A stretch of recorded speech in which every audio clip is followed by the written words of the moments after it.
नमस्कार प्यारे विद्यार्थियों, स्वागत और अभिनंदन है आपका आपके अपने परिवार डीजे सर क्लासेस में। आज हम पढ़ रहे हैं हिंदी और हिंदी में हमारी चल रही है एसएससी जीडी से संबंधित प्रीवियस ईयर के एग्जाम पेपर। आज जो हमारी शिफ्ट है वो है आपके 18 नवंबर 2021 से संबंधित आपके शिफ्ट थर्ड। तो हम शिफ्ट थर्ड आप देख रहे होंगे कांस्टेबल एसएससी जीडी का कांस्टेबल भर्ती का हम प्रीवियस ईयर का एग्जाम पेपर यहाँ सॉल्व कर रहे हैं और 18 नवंबर की यहाँ शिफ्ट क्या है, शिफ्ट थर्ड से संबंधित यहाँ पर हम प्रश्न को पढ़ेंगे। चलिए चलते हैं हमारी प्रश्नोत्तरी की तरफ। चलिए, जो हमारा पहला प्रश्न है,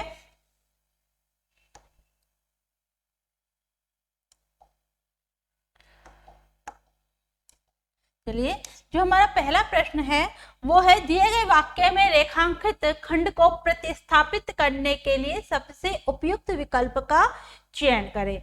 यदि इसे प्रतिस्थापित करने की आवश्यकता नहीं है, प्रतिस्थापित यानी अगर आपको कोई गलत लग रहा है तो उसको बदलकर आप गलत उसको बदल सकते हैं।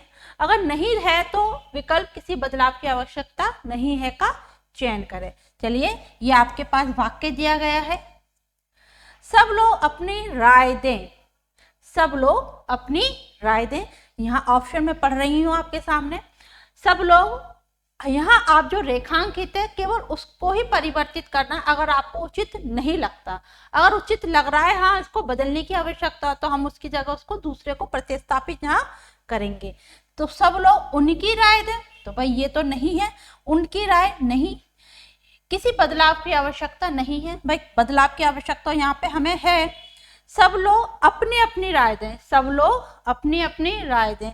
चलिए यही उत्तर हमें सही लग रहा है। सब लोग, यहाँ सब लोग आ रहा है यानी सभी लोग, तो एक वचन नहीं है, अपनी यानी एक के लिए आएगा, अपनी यानी एक। सब लोग अपनी अपनी।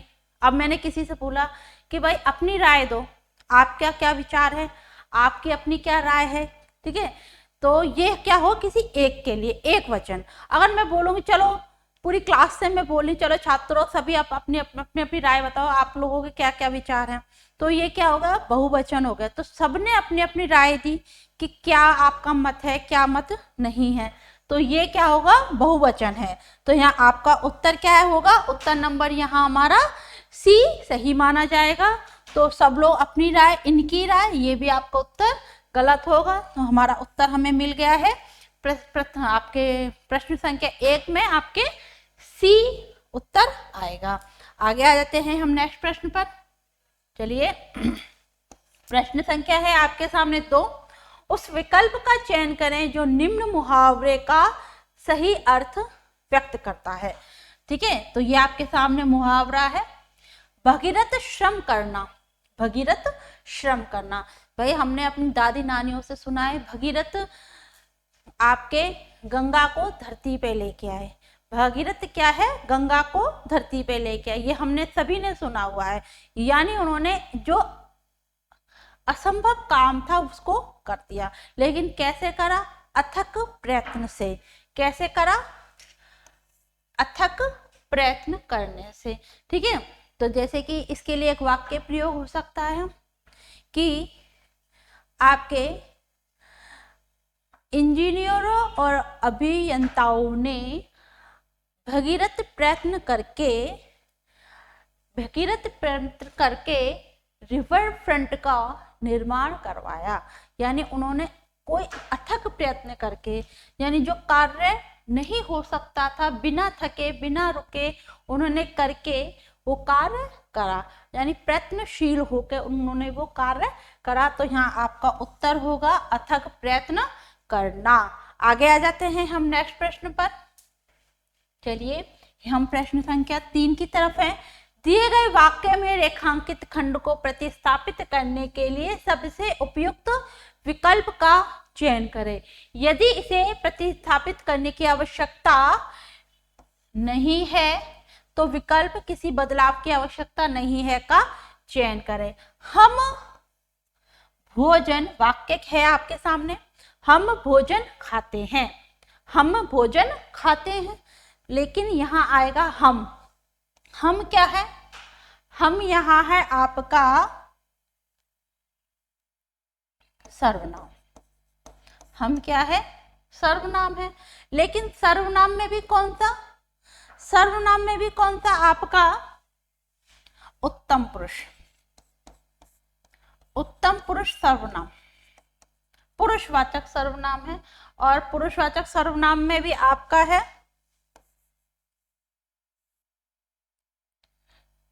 ठीक है। तो ये है आपका पुरुषवाचक सर्वनाम। ठीक है, पुरुषवाचक सर्वनाम में हम भोजन खाते हैं, तो इसमें खाते हैं की जगह क्या करना है? हम भोजन करते हैं। क्या होगा? हम भोजन करते हैं। तो उत्तर नंबर आपका क्या सही है? असही है। हम भोजन लेते हैं, लेते नहीं है। हम भोजन पाते हैं, ये भी नहीं है। किसी बदलाव की आवश्यकता है? भाई बदलाव की आवश्यकता नहीं है। भाई बदलाव की आवश्यकता है, खाते हैं की जगह क्या आएगा? हम भोजन करते हैं। हम भोजन करते हैं। आगे आ जाते हैं हम। चलिए, प्रश्न संख्या हमारे पास 4 है।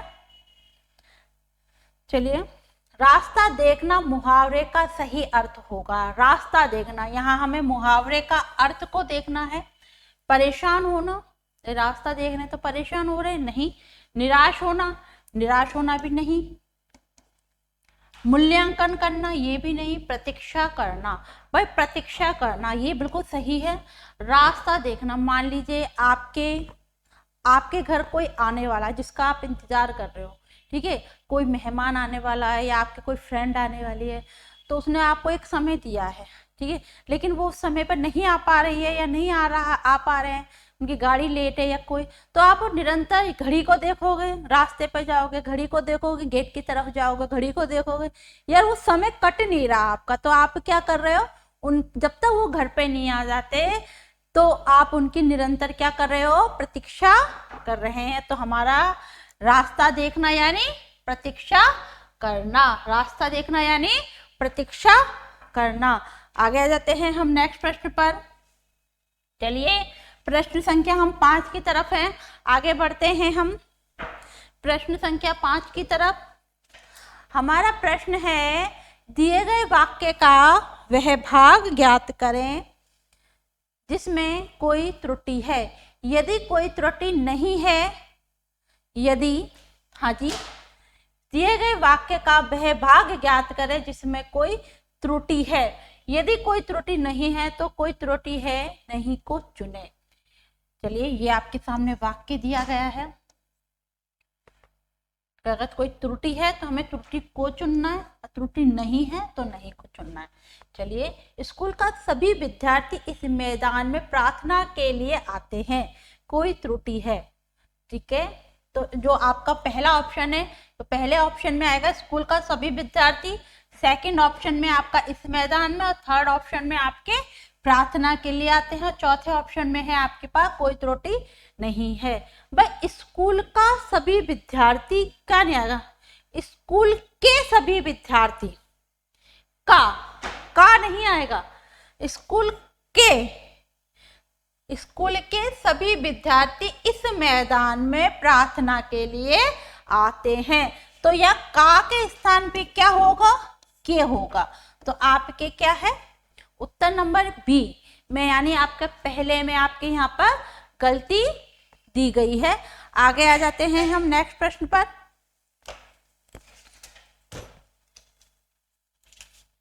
आगे आ जाते हैं हम नेक्स्ट प्रश्न पर। चलें, उत्तर नंबर हमारा है बी सही। चलिए, प्रश्न संख्या हम 6 की तरफ है। रिक्त स्थान की पूर्ति के लिए सबसे उपयुक्त शब्द का चयन करें। सेवा भाव से करनी चाहिए। सेवा स्वार्थ भाव से, निस्वार्थ भाव से, सजग भाव से, आलस। भाई सभी को पता है सेवा निस्वार्थ भाव से करनी चाहिए। आगे आ जाते हैं हम नेक्स्ट प्रश्न पर। चलिए, प्रश्न संख्या 3 दिया गया है आपके साथ। दिए गए शब्द का समानार्थी शब्द, समानार्थी यानी पर्यायवाची, समानार्थी यानी पर्यायवाची शब्द, ठीक है। तो समानार्थी शब्द से भ्रमित ना हो, मैं बार बार समानार्थी शब्द आते ही सब बता देती हूँ। समानार्थी और आपके पर्यायवाची दोनों एक ही शब्द हैं। चलिए, कपड़ा, कपड़ा यानी होता है आपके पास वसन, वसन कह सकते हैं हम, चीर कह सकते हैं हम,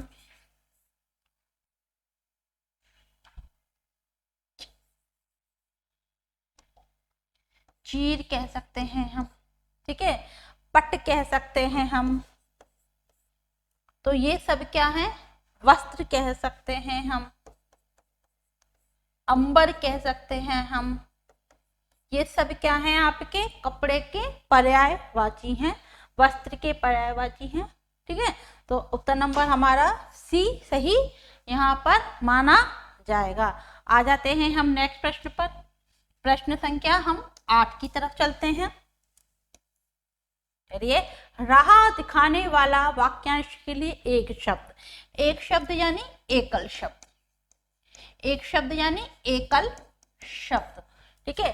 तो एकल शब्द में क्या होता है, एक आपके लिए वाक्य दे दिया गया है, उस वाक्य को पढ़कर आपको उससे संबंधित एक शब्द जो उसका अर्थ को व्यक्त कर रहा है उसको हमें देखना होता है। तो पथिक, पथिक तो राहगीर होता है, मुसाफिर भी वही होता है और राही भी वही होता है। राह देखने वाला, पथिक यानी राहगीर, राहगीर,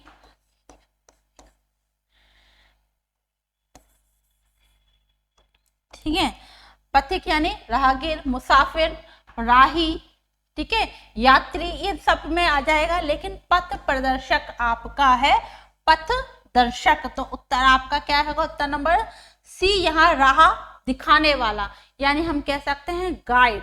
गाइड, हम कहीं घूमने जाते हैं तो अपन गाइड करते हैं ना, अपन किसी बारे में नहीं जानते तो वो अपन को बताता है ये इस जगह ये हुआ था, उस जगह ये हुआ था, ये इमारत उसने बनवाई थी। ये हमें क्या होता है, दर्शन करा रहा है, राह दिखा रहा है, तो उसको क्या बोलेंगे, पथ दर्शक।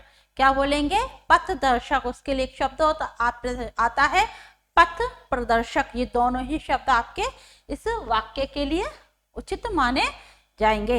आगे आते हैं हम नेक्स्ट प्रश्न पर। चलिए, जो आपका नेक्स्ट प्रश्न है, सही वर्तनी वाले शब्द का हमें यहाँ पर चयन करना है। एकाग्रचित, एकाग्रचित और आपके एकाग्रचित। चलिए बताइए कौन सा सही माना जाएगा, एकाग्रचित। एकाग्रचित होता है तो ये आपका सही होगा, उत्तर नंबर ए ही सही है। एकाग्रचित होना यानी आप भी एकाग्रचित होकर यानी ध्यान पूर्वक अपना ध्यान लगाकर पढ़ाई में जुट जाइए, तैयारी करने में जुट जाइए। एकाग्रचित होना, तो उत्तर नंबर आपका अ यहाँ पर सही माना जाएगा। चलिए आगे आ जाते हैं हम नेक्स्ट प्रश्न पर। हाँ जी, दिए गए वाक्य में रेखांकित खंड को प्रतिस्थापित करने के लिए सबसे उपयुक्त विकल्प का चयन करें। यदि इसे प्रतिस्थापित करने की आवश्यकता नहीं है तो विकल्प किसी बदलाव की आवश्यकता नहीं है का चयन करें। चलिए, ये आपके पास वाक्य दिया गया है, आपसे मेरा सविनय पूर्वक निवेदन है। सविनय पूर्वक निवेदन है, यानी देखिए यहाँ पे दो शब्द जोड़ दिए गए हैं, सविनय और पूर्वक। यही इसमें ही गलती है। आपसे मेरा केवल जो आना चाहिए वो आएगा सविनय, विनय पूर्वक यानी विनय सहित मेरा क्या है, आपसे निवेदन है। ये सा क्या होता है, सा उपसर्ग है, विनय नम्रता से, या सा यानी सहित, यानी आपका मेरा विनय पूर्वक आपसे क्या है, निवेदन है, विनय सहित आपका से निवेदन है। तो उत्तर नंबर आपका ए ही यहाँ पर सही होगा। बाकी आपके तीनों ऑप्शन यहाँ पर गलत है। विनम्र पूर्वक, पूर्वक निवेदन, समग्र पूर्वक, किसी बदलाव की आवश्यकता नहीं। तो सबसे पहले तो ये पूर्वक जो शब्द में, इसमें दोनों में ऊ की मात्रा गलत दी गई है। हमेशा पूर्वक में आपके बड़े ऊ की मात्रा होती है, ठीक है। तो इन चीजों को भी आपको गौर से देखना होगा। मात्राओं को विशेष रूप से ध्यान रखें। मात्राओं संबंधी आपको वर्तनी संबंधी अशुद्धियों का ध्यान होना अति आवश्यक है, इसमें आपके नंबर कट सकते हैं। और ये तभी होगा आपके वर्तनी संबंधी अशुद्धियों का ज्ञान जब आप क्रमबद्ध रूप से निरंतर पढ़ते रहोगे, तैयारी करते रहोगे, और गौर से चीजों को लिखते रहोगे। चलिए आगे आते हैं हम नेक्स्ट प्रश्न पर। प्रश्न संख्या हम 11 की तरफ है। दिए गए शब्द का विलोम शब्द चुने। देखिए प्रत्यक्ष, प्रत्यक्ष का विलोम देखना है हमें। प्रत्यक्ष का विलोम क्या होगा? ठीक है, बताइए प्रत्यक्ष का विलोम क्या होना चाहिए? कोई भी उत्तर दे रहा है? कोई भी उत्तर देगा प्रत्यक्ष का विलोम?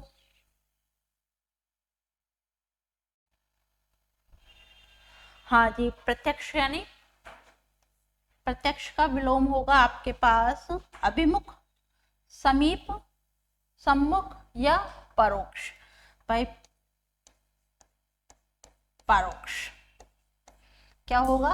परोक्ष। चलिए अब मैं आपको इसका अर्थ समझाती। प्रत्यक्ष देखिए, आपको हमारे पास 5 ज्ञान इंद्रियां होती हैं।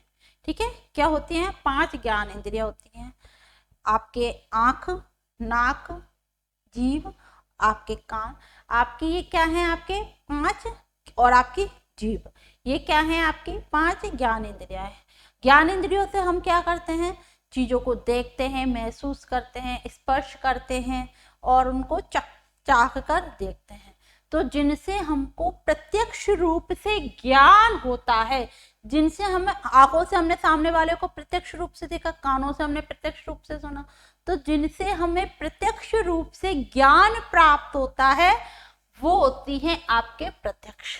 ठीक है, अब जिनके बारे में हम परोक्ष, जो ज्ञान इंद्रियां हमारी उनको ना देखा, जिनको ना देख सकती है ना सुन सकती हैं, वो क्या होती हैं? आपके परोक्ष। जहां हमारी ज्ञान इंद्रियां काम नहीं करती वो क्या होती है? आपकी परोक्ष होती है। समझ में आ गया? तो प्रत्यक्ष का अर्थ भी आपको समझ में आ गया होगा और आपको परोक्ष का अर्थ भी आपको समझ में आ गया होगा। परोक्ष यानी जो ज्ञान इंद्रियां जिनको महसूस नहीं कर सकती, काम नहीं कर सकती, जिन पर, वो क्या होती है? आपके परोक्ष होती हैं। प्रत्यक्ष, प्रत्यक्ष यानी सामने बैठा हुआ, हम जिसको सामने से देख सकते हैं, प्रत्यक्ष ज्ञान प्राप्त कर सकते हैं, वो होती है प्रत्यक्ष। समझ में आया? चलिए तो हमारा उत्तर क्या सही होगा? आपका डी उत्तर सही माना जाएगा। चलिए बाकी के विलोम भी देख लेते हैं। अभिमुख, समीप, आपके सम्मुख। चलिए समीप का क्या होगा? समीप यानी पास में, तो दूर यानी दूर। सम्मुख का होगा आपका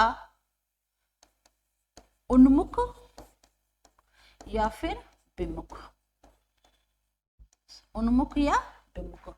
और अभिमुख का होगा प्रतिमुख, प्रतिमुख। भाई अभिमुख, सम्मुख ये सभी आपके सामने, समक्ष, ये सब एक ही शब्द है। अभिमुख, सम्मुख, तो इसका अमुख का उन्मुख, विमुख, और अभिमुख यानी ये सभी एक शब्द है, तो इसका उल्टा क्या हुआ? प्रतिमुख। और प्रत्यक्ष का क्या होगा आपके पास? परोक्ष। और अपरोक्ष का अगर बात करें तो आपके प्रत्यक्ष और आपके प्रत्यक्ष, इसका विलोम होगा परोक्ष का। परोक्ष का क्या होगा आपके पास? प्रत्यक्ष। आगे आ जाते हैं हम नेक्स्ट प्रश्न पर। चलिए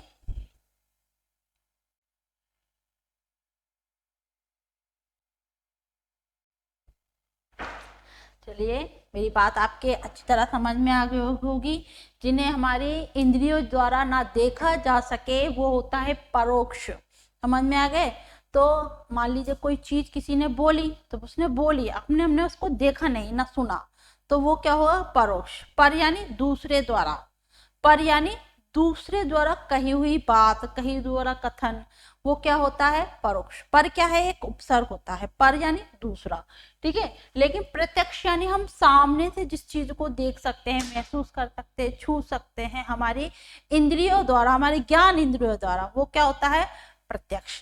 मैं बार बार कहती हूँ, अगर विलोम शब्द में कहीं अटक जाओ तो सबसे पहले उसका अर्थ आपको आना चाहिए। यदि आप उसके अर्थ को नहीं बता पा रहे हैं तो आप विलोम को भी नहीं बता पाएंगे। तो पहले आपको उस शब्द का जो विलोम दिया गया है उसका अर्थ महसूस पता होना चाहिए।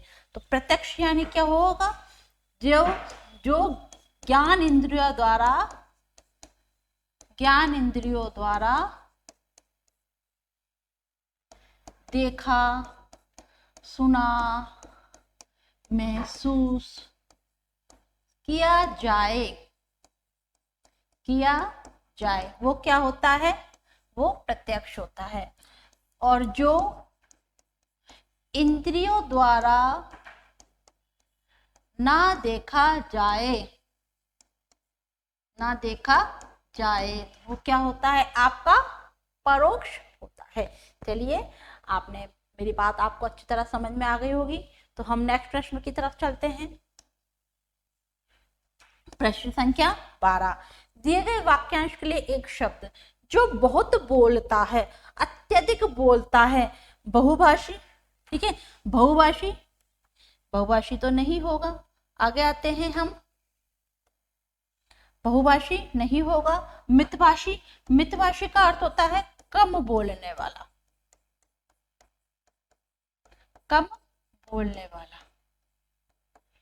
मितभाषी होता है ना, कम बोलने वाला, मितभाषी। ठीक है, बहुत कम बोलता है, अपने बस एक बात में जवाब दे देता है, मितभाषी। अल्पभाषी बोलता है लेकिन अल्प बोलने वाला,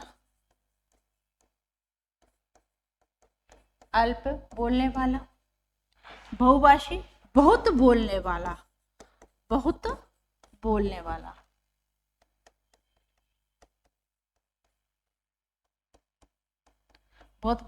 वाचाल जो बहुत अधिक बोलता, वाचाल कहते हैं अत्यधिक बोलने वाला, जो निरंतर बोलता रहता है। होता है ना, बहुत से किसी को कोई एक टॉपिक मिल जाए, बस उसी पे निरंतर बोलता जाता है, उसी को क्या कहते हैं? अत्यधिक बोलने वाला वाचाल कहलाता है। ठीक है, और बहुभाषी, यहाँ पे बहुभाषाओं का ज्ञान होने वाला होगा,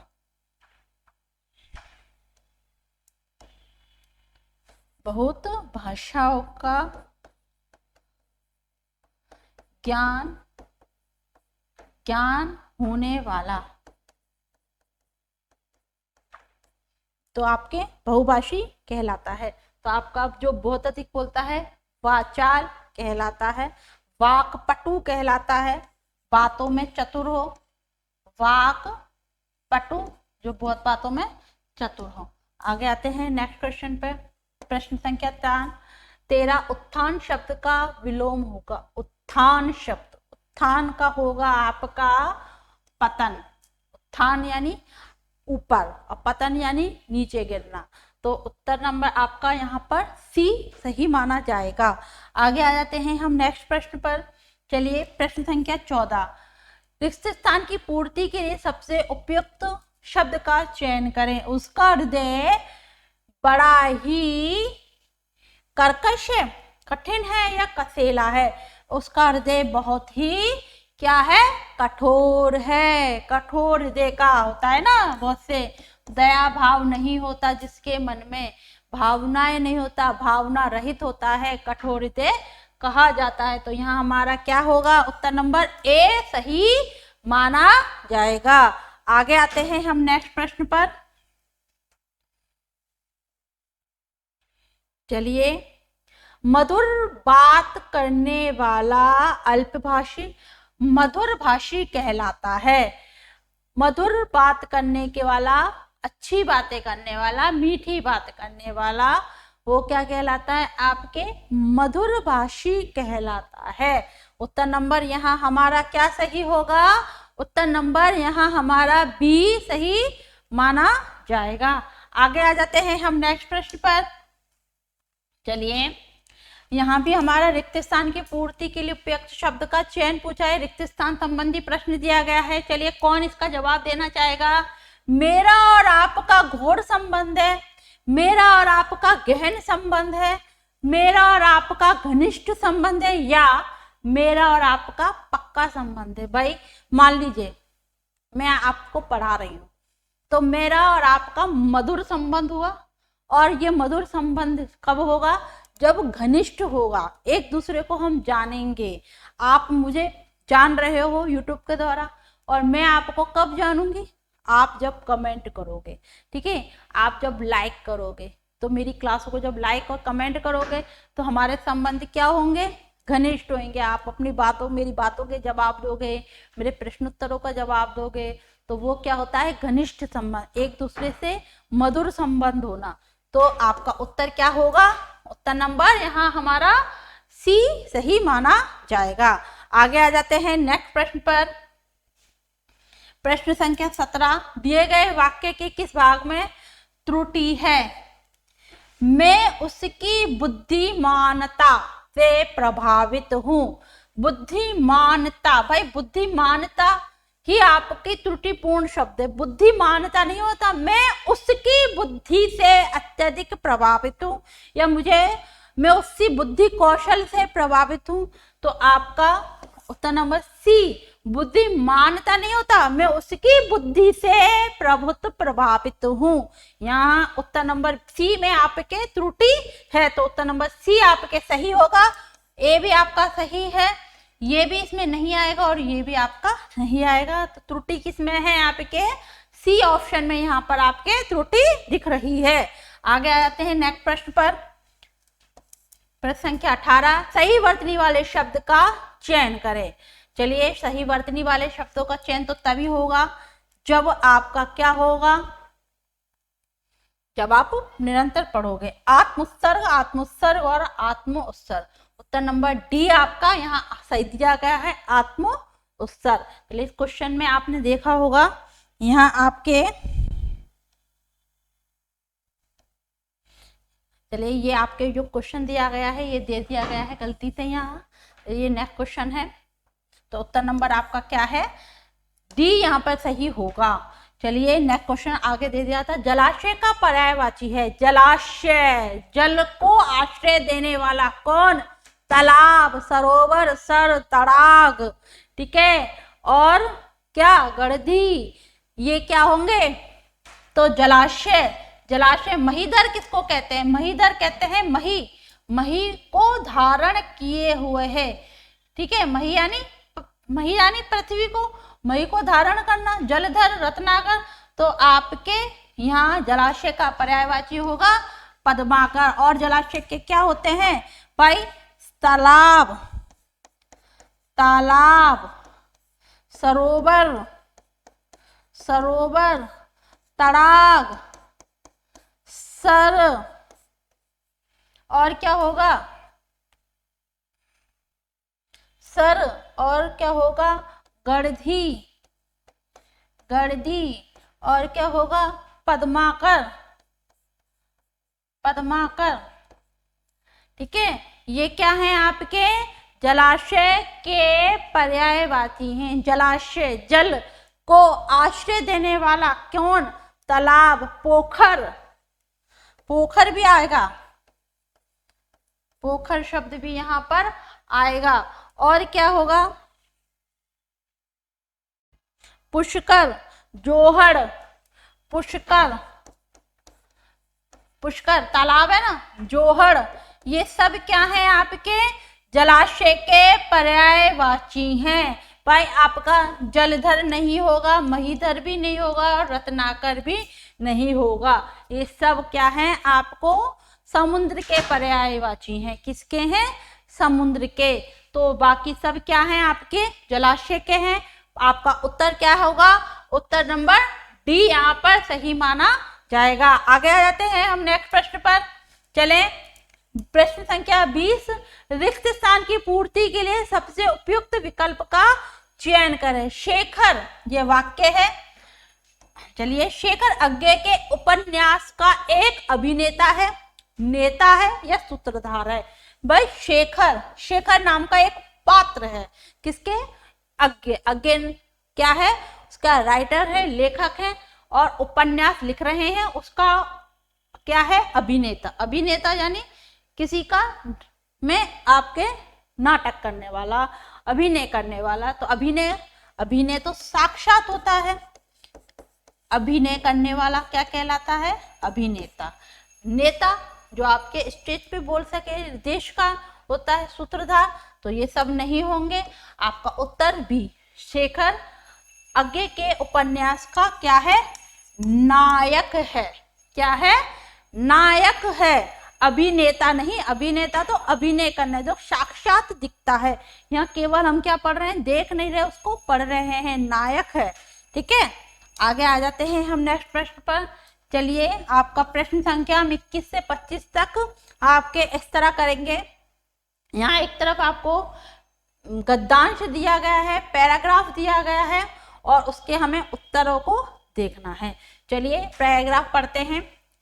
गद्यांश को पढ़कर जो हमारा प्रश्न संख्या है 21 से 25 तक के प्रश्नों को हमें यहाँ पर देना है। चलिए, गद्यांश को पढ़कर पूछे गए प्रश्नों के उत्तर लिखिए। पूछे गए प्रश्नों के उत्तर लिखिए। भारत के इतिहास में अमृत प्राप्ति के अधिकारी लौह पुरुष, जहां पे भी आपको लगता है क्वेश्चन फंसेगा उसको रेखांकित कीजिए। सरदार वल्लभ भाई पटेल को कौन नहीं जानता, सभी जानते हैं। भारत के इतिहास में, भाई भारत के इतिहास में सरदार वल्लभ भाई पटेल, उन्होंने भारत की आजादी के लिए काफी कठोर परिश्रम किया था और त्याग दिया था। सभी जानते हैं वल्लभ भाई पटेल को। तो 31 अक्टूबर 1875 को उनका जन्म गुजरात के नाडियावाद गांव में एक किसान परिवार में हुआ।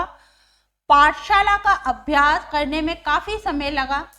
36 साल की उम्र में वे वकालत करने के लिए वे इंग्लैंड गए। वकालत करने के लिए इंग्लैंड गए। कहाँ गए, इंग्लैंड। उन्होंने 36 महीने का कोर्स 3 महीने पूरा किया। 1917 में वे गांधी जी के संपर्क में आए। ब्रिटिश राज्य के खिलाफ अहिंसक आंदोलन के जरिए बारदौरी, बड़सर, खेड़ा आदि के किसानों को एकत्रित किया। उनके इस आंदोलन में उन्हें प्रसिद्धि प्रतिष्ठा दिलाई। भारत के राष्ट्रीय कांग्रेस ने प्रमुख स्थान दिया। लोगों ने उन्हें सरदार की उपाधि दी। किसकी दी, सरदार की उपाधि दी। आजादी के बाद छोटी छोटी रियासतों को एक करने का कार्य भी सरदार वल्लभ भाई पटेल ने किया। 15 अगस्त, हाँ जी,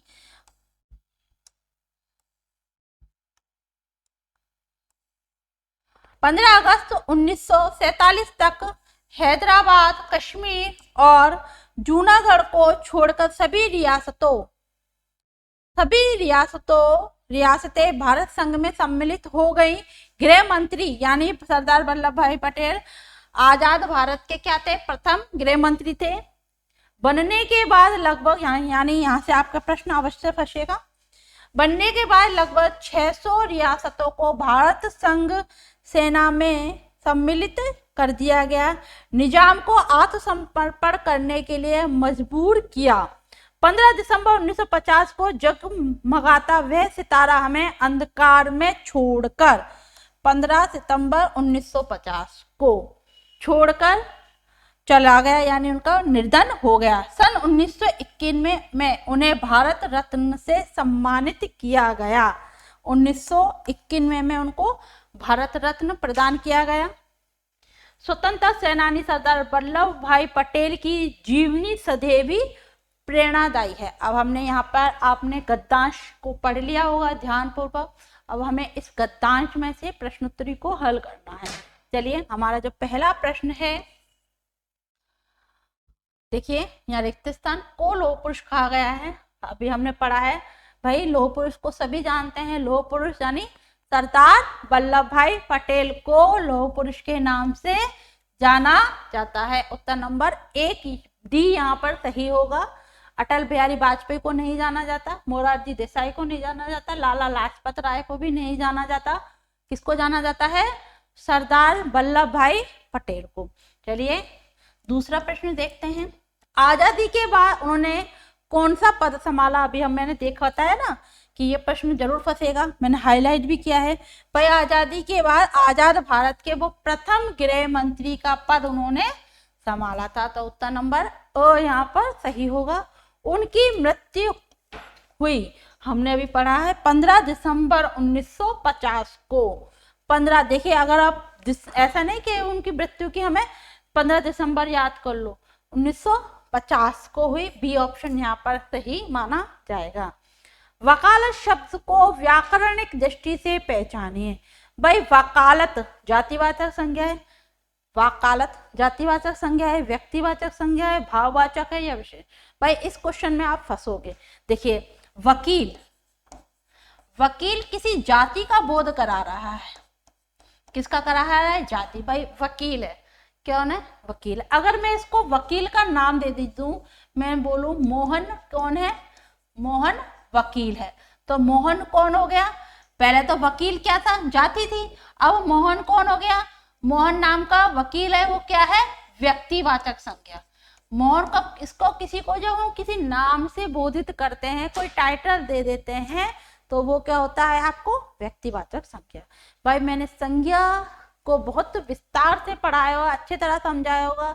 मैं आशा करती हूँ कि यहाँ से अगर आप संज्ञा से संबंधित प्रश्नों को पढ़ोगे तो आपको देखा ये प्रश्न आपके सामने कि क्या आएगा, इसमें बच्चे जरूर अटकेगा।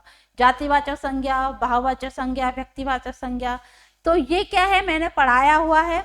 आप टीचर सर क्लासेस के ऐप पे जाइए, वहां मैंने काफी विस्तार से इनको समझा हुआ है। मैं आशा करती हूँ वहां आप इससे संबंधित अगर प्रश्न आया तो वहां नहीं अटकोगे, ठीक है। तो वहां आपको क्या करना पड़ेगा? टीचर सर क्लासेस के ऐप पे जाइए, teacher sir classes app download कीजिए, ठीक है, और चैनल को लाइक कीजिए, सब्सक्राइब कीजिए, तभी हमारे नोटिफिकेशन आप तक पहुंचते रहेंगे।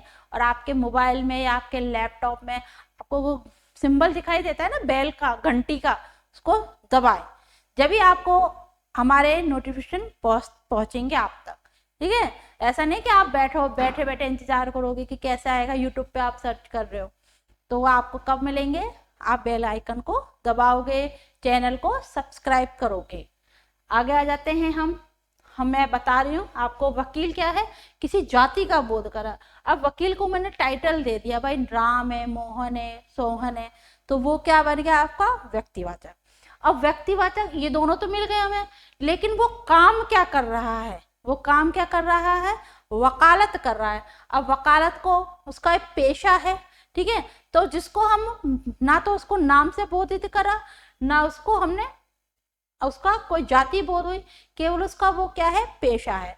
तो वो क्या हुआ आपका? भाववाचक संज्ञा। वो क्या हुआ आपके पास? हाँ जी, मैं प्रश्न को करा रही थी, वकालत शब्द को व्याकरण दृष्टि से पहचानिए।